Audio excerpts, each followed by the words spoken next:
பிருந்தாவனத்துல அது ஒரு சாதாரண விடியல். ஒவ்வொரு சாதாரண நாட்கள்லயும் இங்க வர்ற பக்தர்களுக்கு அசாதாரணமான அனுபவங்களும் எல்லையில்லா ஆனந்தமும் கிடைக்குதுன்னா அது ஒரு சாதாரண இடமா நிச்சயமா இருக்க முடியாது.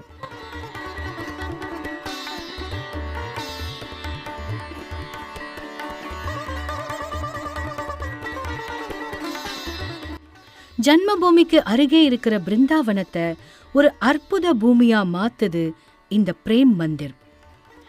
பிருந்தாவனத்தோட மையமா இருக்கிற இந்த காதல் கோவில்ல ராதாகிருஷ்ணனுடைய தெய்வீக காதல கம்பீரமா சொல்லுது. 73,000 சதுர அடியில பறந்து விரிஞ்சிருக்கிற இந்த கோவிலுக்குள்ள நுழைஞ்சதுமே இது கலியுகமா இல்ல துவாபர யுகமா அப்படிங்கிற சந்தேகம் வருது.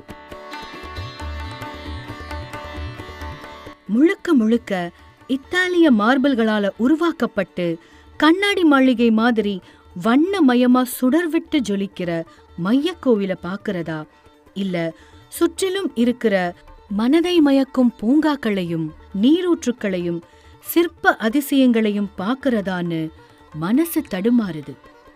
பிரம்மாண்ட சிற்பங்களா தத்ரூபமான காட்சி அமைப்புகள் போல ஸ்ரீகிருஷ்ணருடைய லீலைகளை அங்கங்க வடிவமைச்சிருக்கிறது பக்தர்கள் மனசுல ஆனந்தத்தை அள்ளி தெளிக்குது.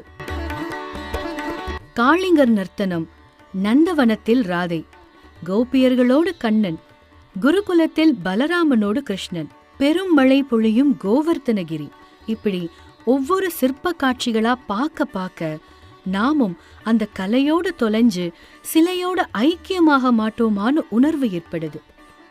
கோவிலோட வெளிப்புற சுவர்கள்ல 74 புடைப்பு சிற்பங்கள் பல வண்ணங்கள்ல கிருஷ்ணனுடைய லீலைகளால நம்மள பரவசப்படுத்துது.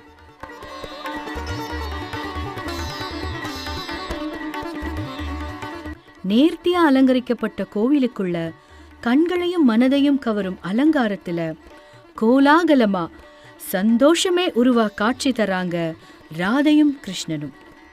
இத கிருஷ்ணனின் கோயில்னு சொல்றதை விட, காதல் கோயில்னு அழைக்கிறத விட, இது ராதையின் கோட்டை, ராதையினுடைய சாம்ராஜ்யம்.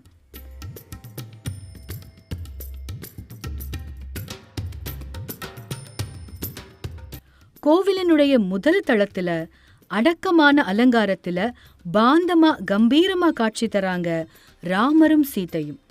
ராமன் ஒரு தலைவன், நேர்த்தியானவன். ஆனால் கிருஷ்ணன் என்பவன் கொண்டாடப்பட வேண்டியவன் அப்படிங்கிறத இந்த மூர்த்திகளின் வடிவமைப்பை வச்சே உணர்த்தியிருக்காங்க.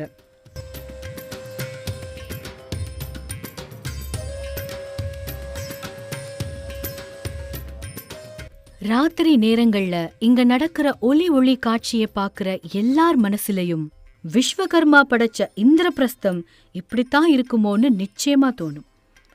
தன்னலமற்ற தெய்வீக அன்பை ஒரு சமயம் இறைவனை சென்றடையும் மார்க்கமா அமைச்சு அந்த காதலுக்கு இப்படி ஒரு பிரம்மாண்ட கோயிலை எழுப்பி மதுராவின் மணிமகுடமா நிறுத்தி இருக்காங்க. பிரேம் மந்திர தரிசிச்சுட்டே இருக்க 7 ஜென்மங்கள் வேணும் என மனம் நாடும். இத்தனை அழகையும் காண 2 கண்களை கொடுத்தாயே என இறைவனையே சாடும்.